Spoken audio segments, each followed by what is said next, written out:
Bismillahirrahmanirrahim. Assalamu alaikum friends. You are watching Physics Lab and I am Huda Ikram. Today we are gonna study new topic. तो friend अब हम लोग start कर रहे हैं tissue.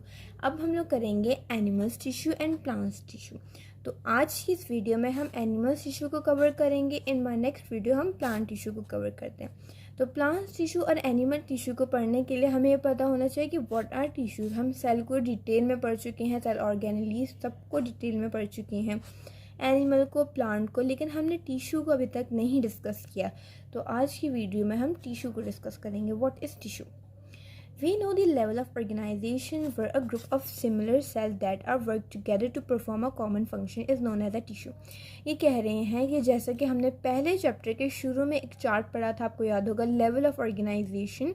Level of organization के अंदर अगर हम देखें तो हमें पता चलता है एक ऐसे सेल्स हैं, यानी कुछ सेल्स का ग्रुप है जो मिलकर एक काम कर रहा है, कॉमन फंक्शन परफॉर्म कर रहा है, वो आपका टिश्यू कहलाता है.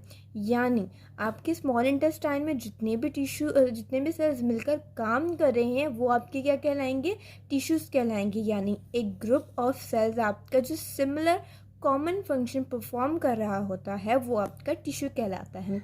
आगे हम इसको डिटेल में स्टडी करते हैं, यानी टिश्यू का फंक्शन क्या होता है. The cell in the small intestine that observe nutrients looks very different from the muscle cell need for the body movement. यहाँ भी क्या कहा जा रहा है, अगर हम एक एग्जाम्पल लें कि मुख्तलिफ टिश्यू मुख्तलिफ काम सर अंजाम दे रहे होते हैं, तो इससे हमें पता लगता है जैसे स्मॉल इंटेस्टाइन है, यानी स्मॉल इंटेस्टाइन का काम ये है कि आपके एब्जॉर्ब करते हैं न्यूट्रिएंट्स को और आपके आपके डिफरेंट बॉडी के पार्ट्स को प्रोवाइड करता है. इसी तरह मसल्स जो है, मसल सेल्स का अलग काम है. मसल सेल्स के अंदर जितने भी टिश्यूज़ मौजूद हैं उनका काम ये है कि बॉडी के मूवमेंट में हेल्प करें. यानी हर टिश्यू जो अलग साइड पे मौजूद है उसका अलग काम है. ठीक है, हमारे पास क्या आ गया? Animal tissue. एनिमल टिश्यू को अब हम डिस्क्राइब करेंगे और उसकी टाइप्स को भी पढ़ेंगे डिटेल में. So what is animal tissue? Tissue हमें पता लग गया, एक सिमिलर वो ऐसा ग्रुप सेल का जो सिमिलर फंक्शन परफॉर्म कर रहा होता है वो आपका टिश्यू कहलाता है. अच्छा, human and other large multicellular animals are made up of 4 basic types of tissue. यानी ह्यूमन और उनके अलावा जितने भी मल्टी सेल्यूलर एनिमल्स हैं वो आपके एक बेसिक टाइप्स ऑफ टिश्यू से बने हुए होते हैं. Epithelial tissue, connective tissue, muscular and nervous tissue.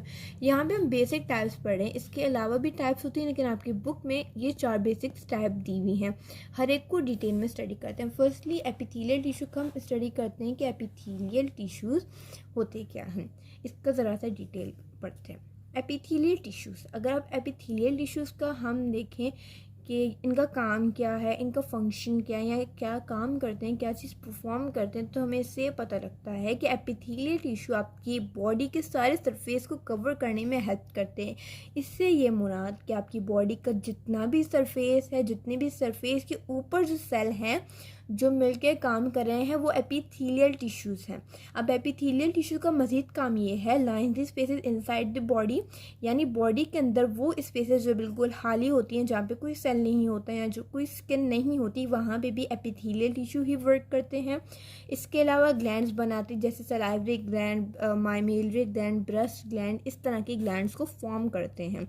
For intense, अगर हम देखें आपकी इंटेंस जो चीज़ आप देख सकते हो, उनके अंदर एक एग्जाम्पल देखें एपिथेलियल टिश्यूज़ की, तो the outer layer of our skin, अगर हम देखें अपनी स्किन की आउटर लेयर, तो वो सिंपली एपिथेलियल टिश्यू की एक आपको एग्जाम्पल मिल जाएगी. ठीक है, इसके अलावा अगर इंटरनली हम देखें तो आपकी स्मॉल इंटेस्टाइन, पूरी स्मॉल इंटेस्टाइन आपकी एपिथेलियल टिश्यू से मिलकर बनी हुई होती है. यहाँ पे इन्होंने आपको छोटा सा स्ट्रक्चर दिया है एपिथेलियल टिश्यूज़ का, जिससे हमें पता लग जाता है कि एपिथेलियल टिश्यू किस तरीके के हैं.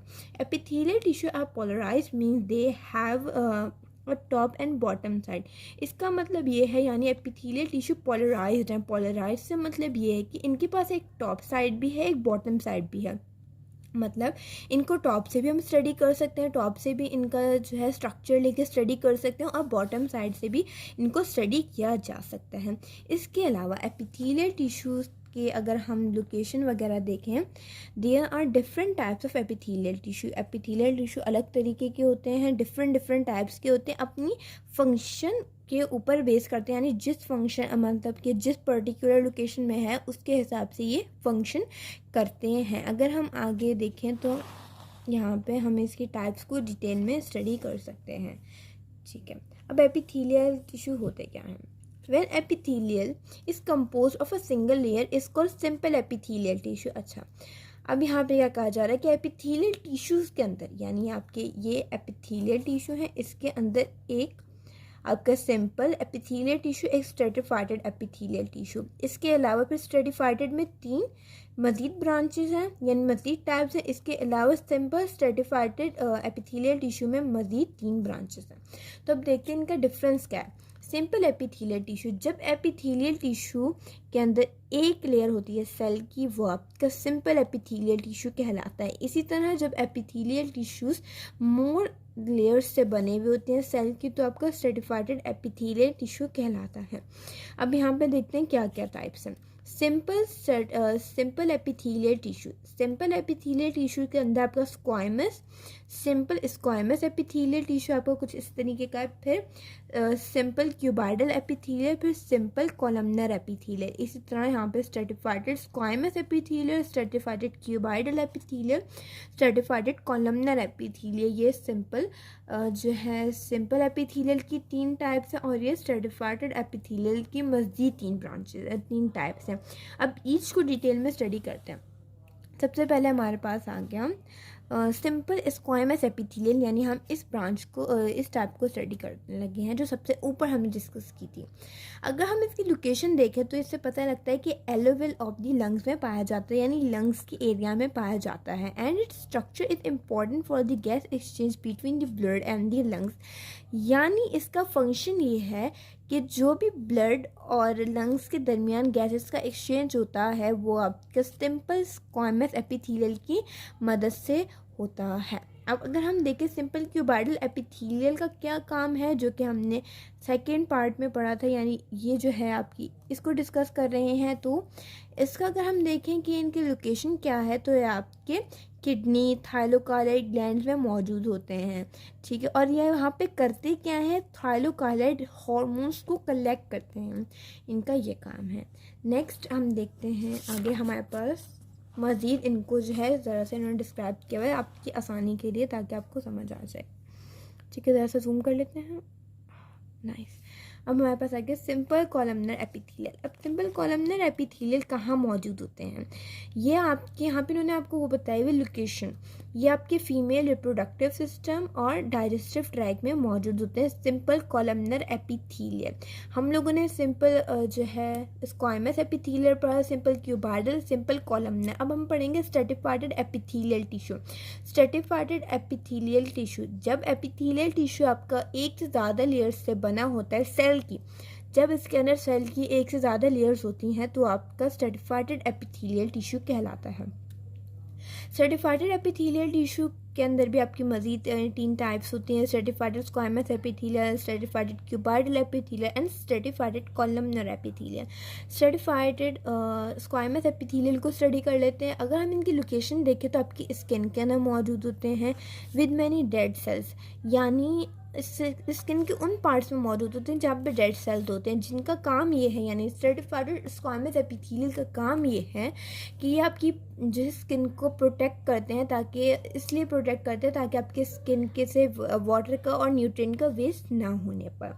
स्ट्रेटिफाइड क्यूबाइडल एपिथेलियल काम मौजूद होते हैं, मुख्तलिफ ग्लैंड्स में मौजूद होते हैं, ताकि वहाँ के डर्ट्स को कलेक्ट करके आपकी बॉडी से एक्सक्रीट आउट करने में हेल्प कर सकें, जैसे mammary gland, breast gland and salivary glands के अंदर मौजूद होते हैं। स्ट्रेटिफाइड कॉलमनर एपिथेलियल जी ये रेयर है, यानी इनका जो स्ट्रक्चर है काफ़ी रेयर है दूसरे इनकी टाइप्स के अगर आप करें कंपेयर। ठीक है, found in the some organ of reproductive system, ये भी आपके रिप्रोडक्टिव सिस्टम में ही मौजूद होते हैं। हम लोगों ने क्या पढ़ा, हम लोगों ने अभी एपिथेलियल टिश्यू को डिस्कस किया, अब हम लोग कनेक्टिव टिश्यू को स्टडी करते हैं। ज़रा सा इसका देख लेते हैं क्या है। बस आज हम कनेक्टिव टिश्यूज़ तक ही स्टडी करेंगे, ठीक है। बस उसको पढ़ते हैं। द कनेक्टिव टिश्यूज़ क्या होते हैं? द टिश्यू विच कनेक्ट और bind the different types of cell are called connective tissue. अगर आप इनके नाम से स्टडी करना चाहें तो कनेक्टिव का मतलब क्या होता है? जोड़ना, मिलाना। इसी तरह आपको एक ऐसे टिश्यूज़ जो आपके बाइंडिंग में, ज्वाइंट करने में डिफरेंट टाइप्स ऑफ सेल को मदद करते हैं, वो आपके कनेक्टिव टिश्यू कहलाते हैं। अब ज़्यादातर आपके जुड़े हुए पार्ट्स कौन से होते हैं? आपकी बोन के पार्ट होते हैं, यानी बोन को जोड़ने में कनेक्टिव टिश्यू हेल्प करते हैं। एपिथेलियल टिश्यू तो आपके इंटरनल और एक्सटर्नल स्ट्रक्चर को जोड़ रहे थे, इसी तरह कनेक्टिव टिश्यू आपके बोन को और हार्ड मसल्स को जोड़ने की जो है कोशिश करते हैं। इसके मज़ीद 4 टाइप्स हैं: cartilage, bone, adipose and blood. इनको स्टडी कर लेते हैं। कार्टिलेज क्या होती है? Cartilage is a type of supporting connective tissue. ये भी सपोर्टिंग कनेक्टिव टिश्यू की एक टाइप है तो कनेक्टिव टिश्यू की टाइप, लेकिन सपोर्ट है, सपोर्ट करिए आपके बॉडी के स्ट्रक्चर को। अगर हड्डियाँ नहीं होंगी तो आपकी जो बॉडी है वो कोलैप्स हो जाएगी, यानी गिर जाएगी, ठीक है। It is a dense connective tissue. Dense मतलब जिसको आप कह सकते हैं ज़्यादा डीप, यानी जिसकी डेंसिटी ज़्यादा हो। डेंस मतलब थोड़ा जिसकी डेंसिटी ज़्यादा होती है, डेंस कनेक्टिव टिश्यू है ये आपका। Cartilage has limited ground substance. इनके पास लिमिटेड ग्राउंड सब्सटेंस होता है जोड़ने का, क्योंकि ये हड्डियों के बीच में मौजूद होता है, तो जिनका जितना इनके पास जो है जगह होती है उसी के अंदर इनको अपना काम करना होता है। सिंपल कार्टिलेज क्या है? आपके सपोर्टिंग कनेक्टिव टिश्यू है जो आपके डिफरेंट पार्ट्स ऑफ बॉडी को जो है कनेक्ट करते हैं, और ये डेंस कनेक्टिव टिश्यू है। उसके बाद हमारे पास बोन। बोन आपकी नेक्स्ट टाइप है। अच्छा जी, बोन क्या है? ये भी एक अनदर सपोर्टिंग कनेक्टिव टिश्यू है। बोन या तो आपकी 2 तरीके की हो सकती है, या डेंस हो सकती है, जैसे मैंने बताया कि कॉम्पैक्ट डेंस हो सकती है, जैसे मैंने आपको बताया डेंसिटी ज़्यादा हो सकती है, और स्पंजी कंसीलस हो सकती है। 2 तरीके की हो सकती है, या कॉम्पैक्ट स्पंजी हो सकती है, या डेंस और कंसीलस हो सकती है, मतलब इनका एक ही है। And contain the osteoblast and osteocyte cell. इनके अंदर ऑस्टियोब्लास्ट और ऑस्टियोसाइट सेल भी मौजूद होते हैं। ये सेल की एक टाइप है। अब हमारे पास क्या आ गई? Second last type, adipose. तो इसको स्टडी कर लेते हैं, छोटी है ये भी। एडिपोज क्या? ये भी एक अनदर टाइप है आपकी सपोर्टिंग कनेक्टिव टिश्यू की, जो आपकी बॉडी को कुशंस प्रोवाइड करती है और एक्सक्रीट जो है एक्सेस फैट को जो स्टोर करती है, यानी जो फालतू की एनर्जी आपकी बॉडी के अंदर होती है उसको स्टोर करती, एक्सक्रीट कर देती है। इसके बाद ब्लड हमारे पास आ गया। ब्लड को भी एक कनेक्टिव टिश्यू कहा गया है, एक फ्लूइड कनेक्टिव टिश्यू। अब ये कैसे? क्योंकि ब्लड लिक्विड फॉर्म में, ये आपकी पूरी बॉडी में फैला हुआ है, जिसकी वजह से आपकी बॉडी का जो सिस्टम है वो बिल्कुल दुरुस्त चल रहा है। इसको एक हम फ्लूइड कनेक्टिव टिश्यू भी कहा जा सकता है। तो फ्रेंड्स, आज की इस वीडियो में हम लोगों ने एनिमल टिश्यूज़ के 2 टाइप्स को पढ़ा, epithelial tissue and connective tissue. Epithelial tissues के अंदर भी टाइप्स पढ़ी हैं। एपिथेलियल टिश्यू की 2 टाइप्स होती हैं, हम पढ़ चुके हैं। Simple epithelial tissue, stratified epithelial tissue पे सिंपल में 3 टाइप्स हैं, स्ट्रेटिफाइड में। इस तरह कनेक्टिव टिश्यू के 4 टाइप्स है, cartilage, bone, adipose and blood. आज हम लोगों ने ये 2 चीज़ें पढ़ी। इंशाल्लाह नेक्स्ट वीडियो में हम muscle tissue and nervous tissue के साथ प्लांट टिश्यू को भी लेके चलेंगे। तो प्लीज़ मेरे चैनल को सब्सक्राइब कीजिए and hit the bell icon, and please like कीजिए वीडियो को एंड शेयर। अल्लाह हाफिज़।